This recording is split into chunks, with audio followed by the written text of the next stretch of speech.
तो मैंने कल तक आप सभी को 1.1 एक्सरसाइज कंप्लीट करा दी है। अब अगर उसमें कोई भी क्वेश्चन, अगर कोई भी दिक्कत कर रहा हो या कोई समस्या आ रही हो किसी भी क्वेश्चन में, तो आप पूछ सकते हैं, इसमें कोई दो राय नहीं है। तो हम आज स्टार्ट करते हैं 1.2, जिसमें पहला क्वेश्चन बोल रहा है हमसे कि ऐसा पूर्णांक युग्म लिखिए जिसका योग -7 है। जिसका योग क्या है? -7 है। तो बड़ा सिंपल सा है, मैं कोई भी ले सकते हैं आप, कोई भी दो इंटीजर्स लिख, कोई भी दो इंटीजर्स या कोई भी दो पूर्णांक इस प्रकार से लिखें कि उसका युग्म क्या, योग क्या हो, हमेशा योग क्या हो, हमेशा -7 हो। तो सिंपल सी बात है। अगर मैं मान लेता हूँ, अरे मैं एक मान लेता हूँ, जैसे कि -5 मान लिया मैंने, और मैंने दूसरी ले लिया एक -2 वैल्यू ले ली। तो इनका योग देखिए आप, इनका योग क्या -7 आ जाएगा? देखिए भाई, इधर मैंने किया -5, प्लस और माइनस माइनस होते हैं 2, और माइनस माइनस ऐड हो जाएंगे, 5 और 2 7, -7, सिंपल सी। तो ये मेरा हो गया -7। तो ऐसे कोई भी दो पूर्णांक अगर हमें छांटने हैं जो जिनका योग -7 हो, तो ये हमारा क्वेश्चन पहला जो है हो गया। अब उसके बाद जो हमारा दूसरा बी पार्ट बोल रहा है, फर्स्ट का बी पार्ट बोल रहा है कि अंतर -10 है, तो बड़ा आसान हो गया ये भी। चलिए मैं इसको अलग से देता हूँ। अंतर आपको बोल रहा है कि -10 हो जाए हो। तो ऐसे कोई दो वैल्यू अगर मैं मान लो ले लेता हूँ अंतर, जैसे मान लेता हूँ मैं एक ले लेता हूँ -8 और एक ले लेता हूँ +2, +2। अब इनका मैं क्या निकालूंगा, इन दोनों का, ये दो हमारे पास पूर्णांक हैं, इनका मैं अगर अंतर करूँ तो घटाऊंगा, तो कितना आएगी मेरी वैल्यू? -8 और -2, सिंपली वैल्यू आपकी कितनी आ गई? -10। आपकी वैल्यू आ गई -10। ये देखिए -10 आ गई आपकी वैल्यू, अंतर आपको इतना पूछ रहा था। तो ये आपका हो गया बी पार्ट। अब हम लोग करेंगे इसके बाद सी पार्ट। इजी इजी है, सी पार्ट देखते हैं। अच्छा, सी पार्ट बोल रहा है कि योग 0 हो, तो बहुत आसान, इसको मैं यहीं कर दूंगा। तो योग 0 हो, मैं कोई भी ऐसे दो वैल्यू ले लूँ। तो योग करने के लिए क्या होता है, जैसे कि मान लेते हैं मैं एक लेता हूँ -6 और देख लूँगा 6। अब इनका योग कर दिया मैंने, देखिए अब योग करेंगे तो उत्तर तो हमारा 0 ही आएगा।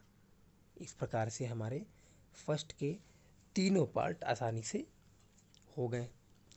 अब यहाँ पर बस अंतर क्या है कि पहले वाले प्रश्न में हमसे ये नहीं कहा जा रहा है कि आप कोई भी प्लस की लो, माइनस की लो, या पॉजिटिव लो, मतलब धनात्मक लो, ऋणात्मक लो, ऐसा कुछ नहीं बोला जा रहा है।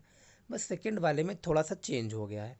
सेकंड वाले में बस तुम आपसे कुछ बोल देगा, कुछ इंडिकेट कर देगा आपको कि आपको दो ऋणात्मक पूर्णांक लेने हैं, या एक ऋणात्मक एक धनात्मक पूर्णांक लेने हैं, या दोनों धनात्मक लेने। तो इस प्रकार से करके आपसे क्वेश्चन पूछेगा, तो इसमें भी हमें कोई दिक्कत नहीं होनी चाहिए। तो दूसरे का जो पहला प्रश्न है हम वो देखते हैं, फिर आगे की ओर बढ़ते हैं। क्या हमसे बोल रहा है, एक ऐसा ऋणात्मक पूर्णांक हमें बताना है कि जिसका अंतर अच्छा +8 हो, +8 होना चाहिए, तो कोई दिक्कत नहीं। +8 आ रहा है और अंतर पूछ रहा है, तो मतलब ये होना चाहिए हमें जो धनात्मक संख्या है वो बड़ी होनी चाहिए, क्योंकि उत्तर हमारा धनात्मक आ रहा है, तो जाहिर सी बात है कि धनात्मक वैल्यू बड़ी होगी। तो करूँगा क्या मैं, हमें करना क्या है, इसमें अंतर करना है। तो जब अंतर करना हुआ करे तो हमें, ये देखिए हमें कर ले रहा हूँ अंतर, ये हो गया हमारा अंतर। अब इसमें से मैं क्या घटाऊँ, अंतर आना चाहिए 2, तो मैं मान लेता हूँ इधर आपका हो जाएगा -2, ये आपका हो गया -2। अब -2 और मैं इधर घटाऊंगा मैं -10 से। ये देखिए कोई भी वैल्यू ले सकते, जरूरी नहीं कि आप इन्हीं वैल्यू पर आप ये क्वेश्चन सॉल्व करें। ये आपका हो जाएगा, देखिए -2, और ये माइनस माइनस होता है प्लस, +10। अब 10 में 2 जाएगा तो बचेगा 8, प्लस का 1 आ गया। देखिए अब ये आप ज़रूरी नहीं कि क्या ऐसा जिसका अंतर 8 हो, ऐसे ऋणात्मक पूर्णांक दोनों ऋणात्मक थे। देखिए मैं ये भी अब मेरा ऋणात्मक था और ये भी मेरा ऋणात्मक था, और उनका जो है अंतर कर रहा हूँ तो +8 आ रहा है। तो ज़रूरी तो थोड़ी नहीं है कि मैं यही दोनों वैल्यू लूँ, कोई भी ले सकते हैं हम अपने आप से। एग्ज़ाम्पल, अच्छा एग्ज़ाम्पल मैं तुमको दिए दे रहा हूँ, दूसरा एग्ज़ाम्पल देखें। देखो अच्छा, पर इसको रफ कर दें।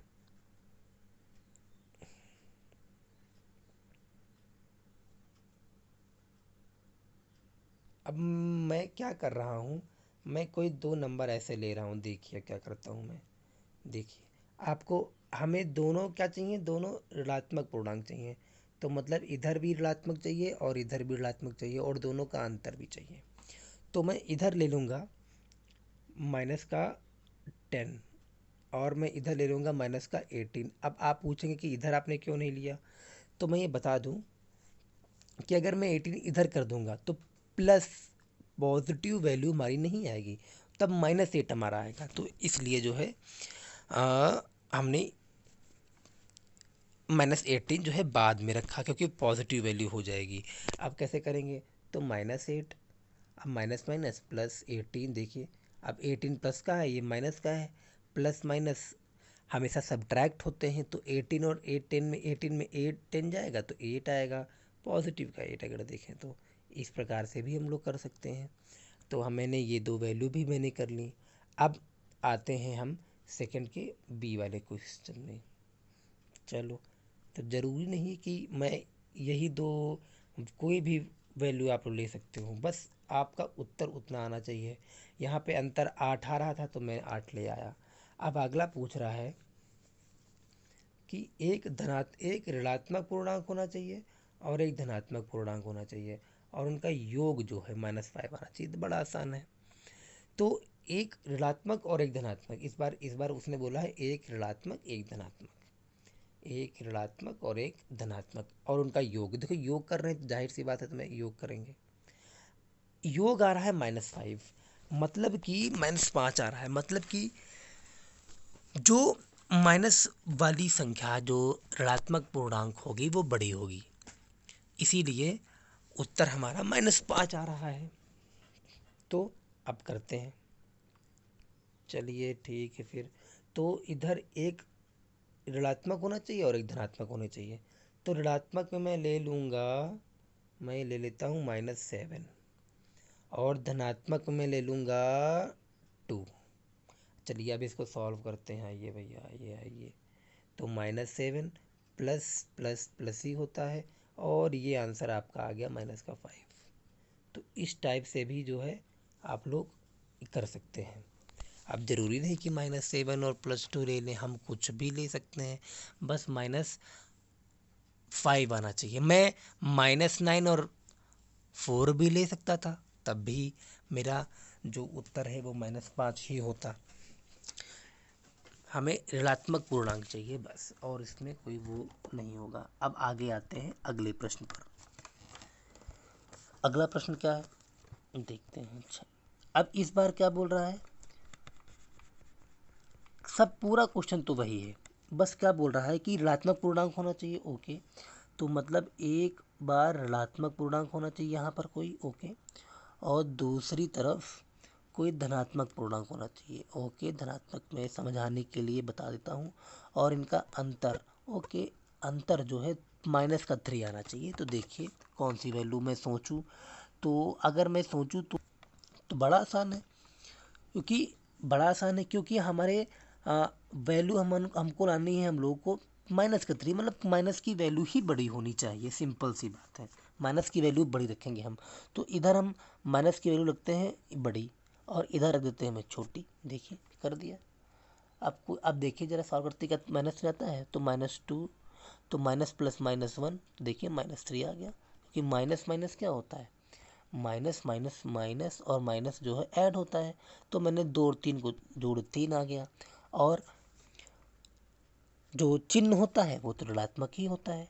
तो इस प्रकार से मैंने कर लिया है तीनों प्रश्न। कितना आसान था इसमें, कोई भी इजी नहीं है। अब ज़रूरी नहीं कि आप -2 और +1 ले लें, आपको अलग अलग टाइप के भी डिजिट लेने के नंबर लेने हैं, तब आपको ऐसा सॉल्व करना है।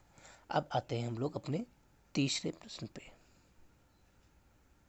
तीसरा प्रश्न बोल रहा है किसी प्रश्नोत्तरी में, ओके, 3 राउंड हो गए हैं, ओके, जो ए था पहले राउंड में -40 अंक लाया, दूसरे राउंड में 10 लाया और तीसरे राउंड में 0 लाया, ओके। तो मैं ज़रा लिख लेता हूँ।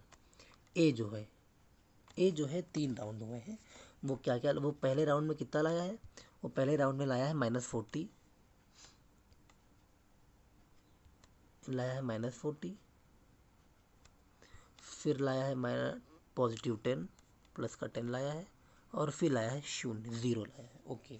तो ठीक है, मैंने ये कर लिया। अब उसके बाद देखेंगे टीम जो बी है, टीम बी है वो कितने ला रही है। टीम बी ला रही है 10, 0, -40।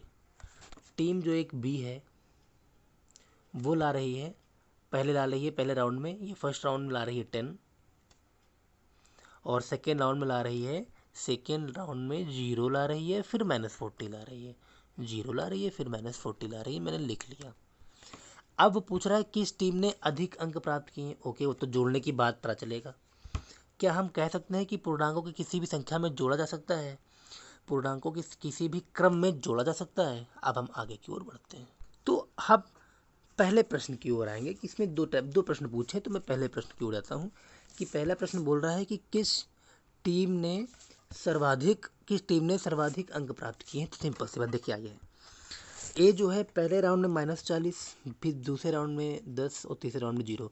तो ज़रा मैं इनको सबको अब जोड़ के देखें कितना आता है, प्लस प्लस। अब मैं ज़रा जोड़ता हूँ, देखिए, तो ये तो 0 से हमें कोई मतलब ही नहीं, हमारे पास -40 बचा और हमारे पास प्लस का 10 बचा। कितना आएगा, आंसर आएगा -30। क्यों आएगा 30, प्लस माइनस माइनस होता है, सब्ट्रैक्ट होता है, और साइन बड़ी संख्या का लगता है।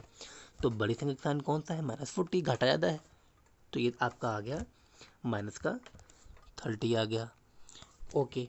अब आते हैं टीम बी की बारी। टीम बी क्या करती है, 10 प्लस प्लस। अब 10, 0 से हमें कोई मतलब नहीं है, तो प्लस और माइनस -40, और आपका फिर आ गया -30। क्यों -30, प्लस माइनस घटेगा, और माइनस की वैल्यू बड़ी है, तो -30 हमने देखा कि दोनों बार सेम आया। तो अब उसने क्या पूछा कि किस टीम ने अधिक अंक प्राप्त किए, तो हम लोग क्या लिखेंगे, हम लोग ये लिखेंगे दोनों टीमों ने, क्या लिखेंगे हम लोग लिखेंगे दोनों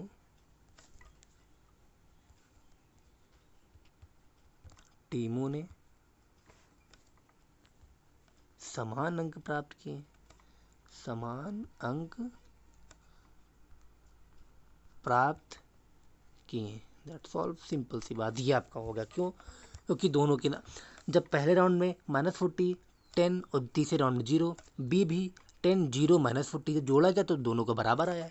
तो इसका मतलब क्या है कि दोनों समान अंक प्राप्त किए।